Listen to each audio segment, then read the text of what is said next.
स्वागत है आप सभी का गायत्री ग्रुप ऑफ इंस्टीट्यूट के YouTube चैनल पर। अभी तक अगर आप लोगों ने चैनल को सब्सक्राइब नहीं किया है तो आज ही चैनल को सब्सक्राइब करें और वीडियो को ज़्यादा से ज़्यादा लाइक और शेयर करें। आज हम क्लास 12th बायोलॉजी के चैप्टर नंबर 37 के सेकंड पार्ट को डिस्कस कर रहे हैं। इससे पिछले वीडियो में हमने एक टॉपिक स्टार्ट किया था म्यूटेशन, उत्परिवर्तन के बारे में, और उस लेक्चर में हमने ये डिस्कस किया था कि ये जितने भी प्रकार के म्यूटेशंस या उत्परिवर्तन हैं, इन्हें 3 ब्रॉड कैटेगरीज में डिवाइड किया गया है। तो उसमें से एक कैटेगरी हम डिस्कस कर चुके हैं जीन म्यूटेशन की। आज हम सेकंड कैटेगरी डिस्कस कर रहे हैं और वो है आपकी स्ट्रक्चरल क्रोमोसोमल चेंजेस। हिंदी में इसे मैं कहूं संरचनात्मक गुणसूत्रीय परिवर्तन।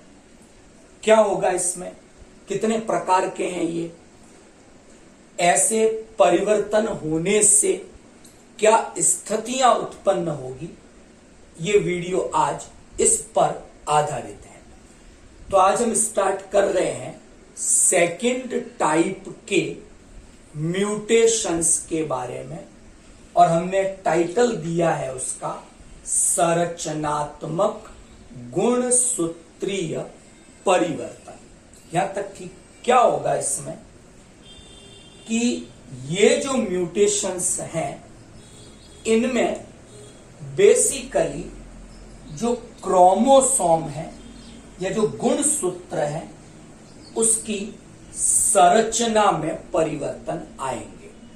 तो जब किसी गुणसूत्र की संरचना में परिवर्तन होंगे तो उन परिवर्तनों का परिणाम क्या होगा, तो 2 प्रकार के रिजल्ट इन परिवर्तनों के हमें दिखाई देते हैं। पहला रिजल्ट क्या मिलेगा कि जब भी गुणसूत्र की संरचना में परिवर्तन आएगा तो उसका सबसे पहला प्रभाव यह हो सकता है कि गुणसूत्र पर जो जीन है उनके नंबर में क्या आ जाए, चेंजेस हो जाए। फर्स्ट इफेक्ट यह है कि एक गुणसूत्र पर कई सारे जीन प्रेजेंट हैं। तो जब भी गुणसूत्र की संरचना में परिवर्तन आएगा तो उसका पहला प्रभाव यह हो सकता है कि गुणसूत्र पर उपस्थित जीन की संख्या में परिवर्तन आ जाए, या तो गुणसूत्र पर उपस्थित जीन की संख्या में वृद्धि हो जाएगी या गुणसूत्र पर उपस्थित जीन की संख्या में कमी हो जाएगी। तो पहला प्रभाव तो ये हुआ। सेकंड इफेक्ट कि संरचनात्मक गुणसूत्रीय परिवर्तनों के कारण जो दूसरा प्रभाव उत्पन्न हो सकता है वो है आपका गुणसूत्र पर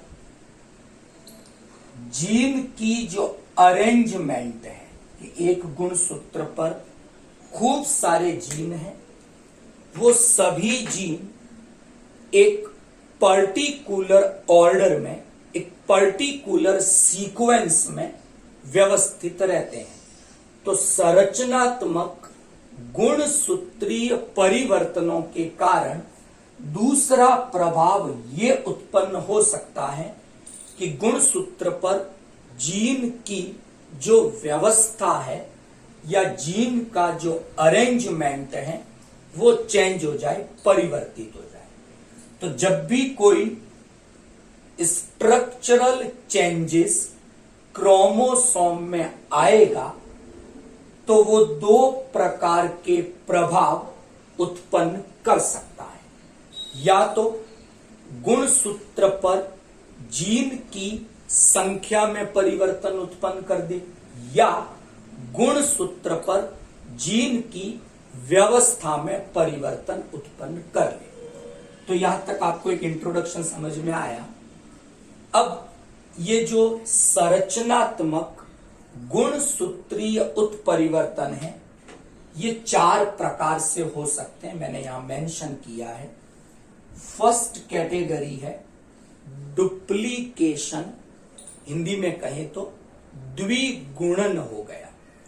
सेकंड कैटेगरी है वो है डिलीशन, इसे डेफिशिएंसी इस नाम से भी जानते हैं, हिंदी में इसे विलोपन कहेंगे। थर्ड जो स्ट्रक्चरल चेंजेस होता है वो है आपका इन्वर्जन, हिंदी में इसे हम प्रतिपन्न कहेंगे।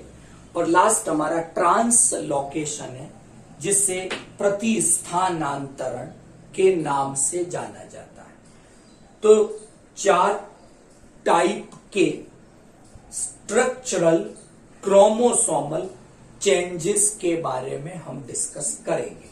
सबसे पहला डिस्कशन है मेरा डुप्लीकेशन के बारे में। मैं एक सिंपल से डायग्राम से डुप्लीकेशन जो चेंज हो रहा है उसे समझाने की कोशिश करता हूं। मैंने एक यहां पर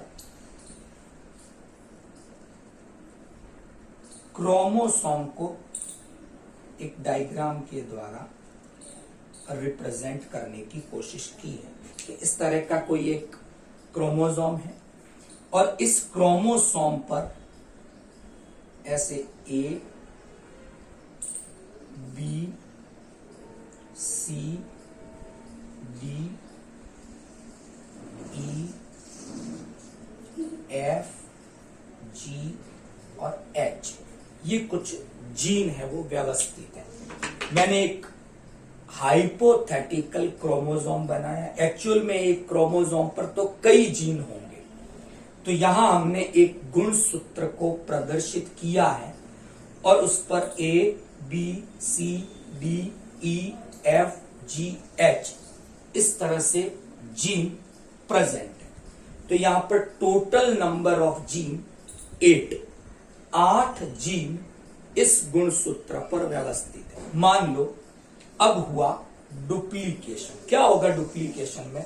सपोज क्रोमोसोम का ये जो इतना सा पार्ट है जिसको मैंने एक ब्लॉक में पैक कर दिया, ये डबल हो गया, मतलब डुप्लीकेट हो गया। तो कैसा डायग्राम बनाएंगे हम?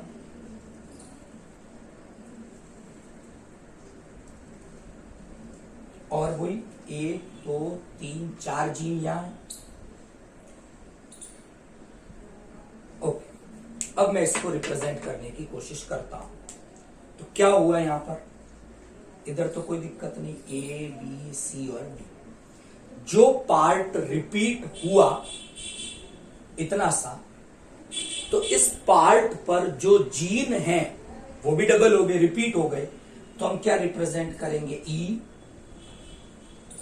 एफ, जी, फिर एक बार एफ, जी और एच।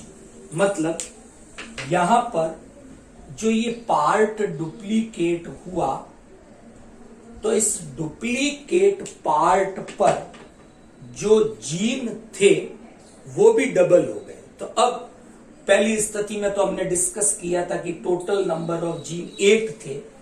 इस कंडीशन में 1, 2, 3, 4, 5, 6, 7, 8, 9, 10 टोटल नंबर ऑफ जीन 10 हो गए। मतलब डुप्लीकेशन एक ऐसा संरचनात्मक गुणसूत्रीय परिवर्तन है जिसमें गुणसूत्र का कोई एक हिस्सा या गुणसूत्र का कोई एक पार्ट रिपीट हो जाता है, डबल हो जाता है। और क्या होगा उससे कि उस भाग पर जितने जीन थे वो भी डबल हो जाएंगे। तो डुप्लीकेशन के कारण गुणसूत्र पर जीन की जो संख्या पहले थी अब उससे अधिक हो जाएगी। तो यहां पर जीन के नंबर में इंक्रीज, बढ़ोतरी हुई है। एक उदाहरण मैंने समझाया डुप्लीकेशन का। एक बड़ा अच्छा सा टॉपिक आता है, फ्रूट फ्लाई जो है उसमें एक फिनोटाइप है बार आई का। तो ड्रोसोफिला में जो बार आई का लक्षण है वो उत्पन्न हुआ है इस डुप्लीकेशन जो चेंज है उसके कारण। तो क्या होता है, एक्स गुणसूत्र है, उसका एक रीजन है 16A, नाम याद रहेगा। ड्रोसोफिला के एक्स गुणसूत्र का एक भाग था 16A। इस रीजन का हो गया डुप्लीकेशन और उसके कारण कौन सा फिनोटाइप उत्पन्न हुआ, bar eye. It is the example of duplication. Now आगे चलते हैं। सेकंड जो स्ट्रक्चरल चेंज है वो है आपका डिलीशन। तो डिलीशन को समझेंगे, क्या होगा डिलीशन में। इसे हम डेफिशिएंसी, विलोपन इस नाम से भी जानते हैं। मान लो अगर मैं इसको एक डायग्राम के द्वारा रिप्रेजेंट करना चाहूं तो एक हाइपोथेटिकल क्रोमोसोम बनाया और यहां पर ये मैंने 6 जीन रिप्रेजेंट किए। इस क्रोमोसोम पर 1 2 3 4 5 और ये 6 जीन टोटल प्रेजेंट है। Is it clear. डिलीशन में क्या होगा कि क्रोमोसोम का कोई पार्ट टूटकर अलग हो गया। जैसे मान लो ये मैंने डॉटेड लाइन से रिप्रेजेंट किया कि क्रोमोसोम का ये पार्ट टूटकर अलग हो गया। तो अब रिजल्टिंग आफ्टर चेंज मैं जब गुणसूत्र बनाऊंगा 1 2 3 4 और 5, यानी पहले जब म्यूटेशन नहीं हुआ था, कोई चेंज नहीं था स्ट्रक्चरल, तो इस क्रोमोसोम पर टोटल नंबर ऑफ जीन 6 थे। डिलीशन के बाद ये हिस्सा टूटकर अलग हुआ तो इस हिस्से पर जितने जीन थे वो भी अलग हो गए। तो अब स्ट्रक्चरल चेंज के बाद यानी विलोपन के बाद गुणसूत्र पर जीन की संख्या केवल 5 रह गई, यानी कमी आई। तो क्या परिभाषा दें, विलोपन ऐसा संरचनात्मक गुणसूत्रीय परिवर्तन है जिसमें गुणसूत्र का कोई भाग टूटकर अलग हो जाता है और परिणाम स्वरूप गुणसूत्र पर जीन की संख्या में कमी आ जाती है। तो डुप्लीकेशन और डिलीशन इन दोनों में क्रोमोसोम पर जीन के नंबर में चेंजेस आते हैं। एक में जीन की संख्या बढ़ेगी और इस स्थिति में जीन की संख्या डिक्रीज, घट जाएगी। अब मैं एक एग्जांपल डिस्कस करता हूं। ह्यूमन में एक डिजीज हमने पहले भी डिस्कस की थी, it is cats cry syndrome. इसे हम यूडी चैट सिंड्रोम इस नाम से भी जानते हैं। बच्चा है वो रोता है तो वो कैट की तरह चिल्लाता या रोता है, मेंटली रिटार्डेशन आ जाती है। ये कुछ सिम्टम है इसके। क्या होता है इस डिजीज में कि जो 5th क्रोमोसोम की बात कर रहे हैं, 23 पेयर क्रोमोसोम है ह्यूमन में, तो जो 5वां गुणसूत्र है 2 भुजाएं हैं, शॉर्ट और लॉन्ग। हर गुणसूत्र में ऐसा है। जो शॉर्ट आर्म है उसे पी भुजा कहा जाता है। जो लॉन्ग आर्म है उसे क्यू आर्म कहा जाएगा। तो जो पी आर्म है, छोटी वाली भुजा है, वो टूटकर या उसका एक हिस्सा टूटकर अलग हो जाता है और उसके कारण एबनॉर्मलिटी आई। उस स्थिति का नाम कैट्स क्राई सिंड्रोम है।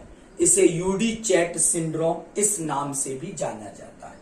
तो ये विलोपन के कारण उत्पन्न होने वाली एक स्थिति के बारे में हमने डिस्कस किया।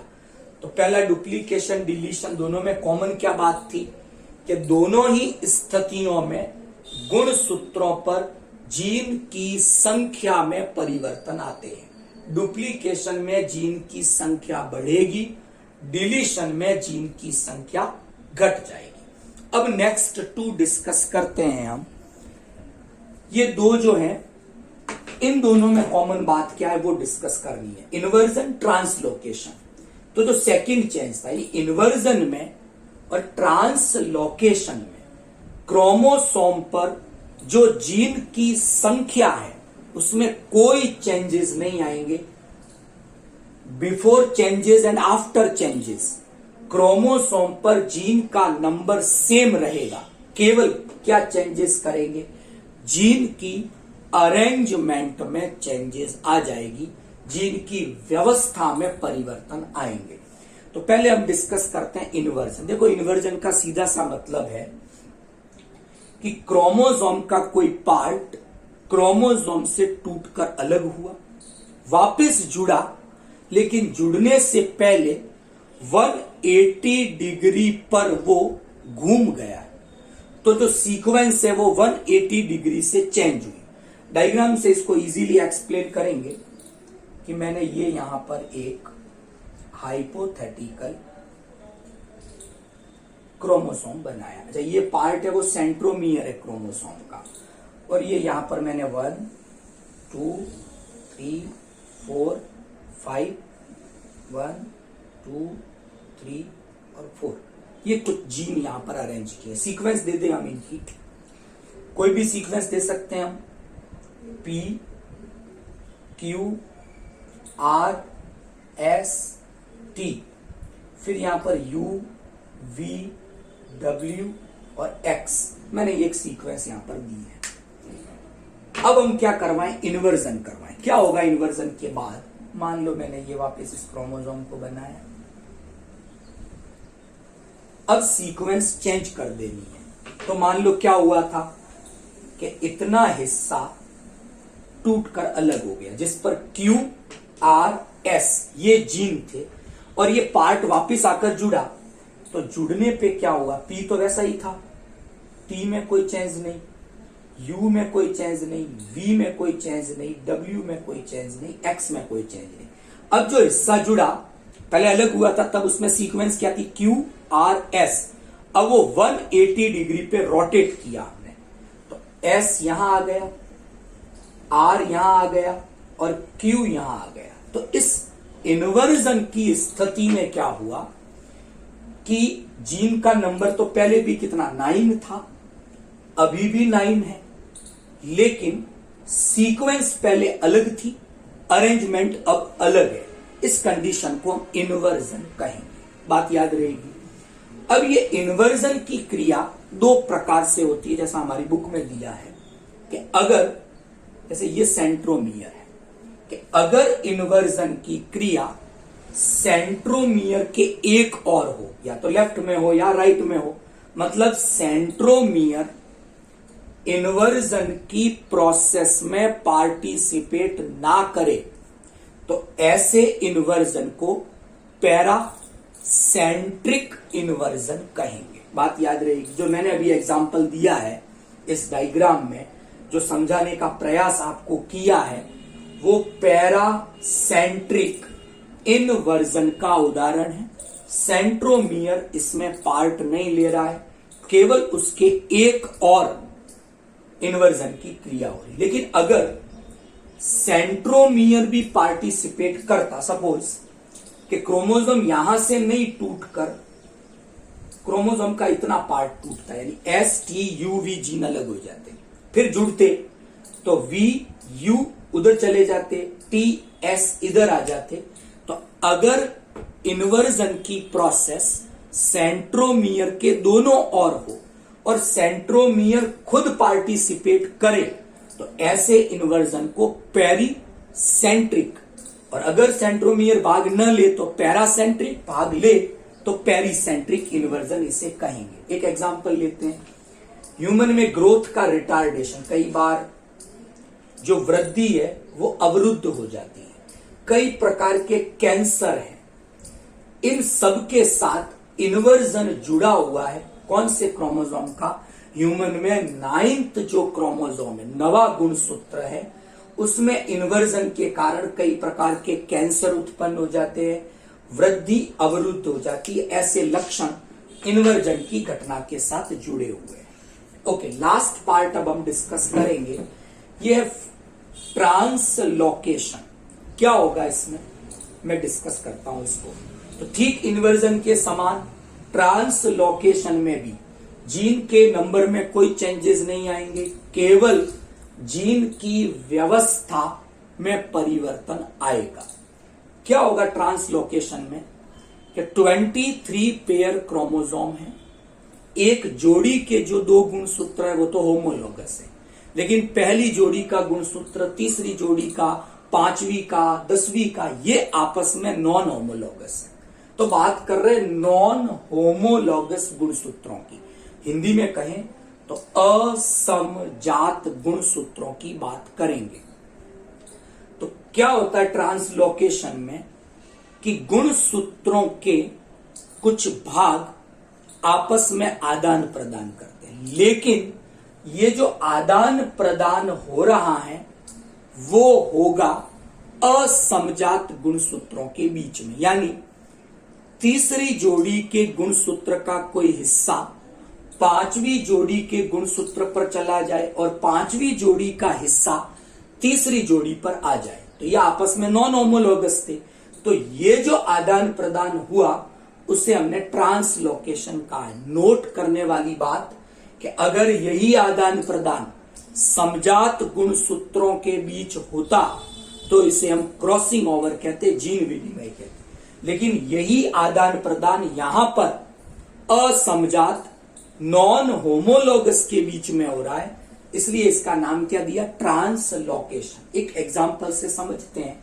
मानव में एक रोग है फिलाडेल्फिया, इसे CML, क्रॉनिक माइलिनेटेड ल्यूकेमिया, ये एक प्रकार का कैंसर है, ब्लड कैंसर का उदाहरण है। और इस स्थिति में क्या होता है कि जो ह्यूमन के अंदर 9th क्रोमोसोम है उसका एक हिस्सा टूटकर 22वें गुणसूत्र पर चला जाता है और 22वें गुणसूत्र का एक हिस्सा वहां से हटकर 9th क्रोमोसोम पे आ जाएगा। मतलब ट्रांसलोकेशन की क्रिया किसके किसके बीच में होगी, 9th और 22nd क्रोमोसोम के बीच में गुणसूत्रीय भागों का आदान प्रदान हो रहा है। इस स्थिति को फिलाडेल्फिया सिंड्रोम के नाम से जाना जाता है, एक प्रकार का ब्लड कैंसर का एक उदाहरण है। तो आज हमने डिस्कस किया स्ट्रक्चरल क्रोमोसोमल चेंजेस के बारे में। ये हमारे 2nd टाइप के म्यूटेशन का एक उदाहरण था। डुप्लीकेशन के बारे में डिस्कस किया, डिलीशन के बारे में डिस्कस किया, इन्वर्जन के बारे में डिस्कस किया और ट्रांसलोकेशन के बारे में डिस्कस किया। कुछ एग्जाम्पल्स मैंने दिए, डुप्लीकेशन हमने कहां देखा, डिलीशन, इन्वर्जन और ट्रांसलोकेशन कहां कहां हमें दिखाई देते हैं। तो आज का लेक्चर आपको समझ में आ गया होगा। कल हम डिस्कस करेंगे न्यूमेरिकल चेंजेस इन क्रोमोसोम, यानी गुणसूत्र की संख्या में क्या परिवर्तन आते हैं। तो कल हम उसके बारे में डिस्कस करेंगे। Thank you.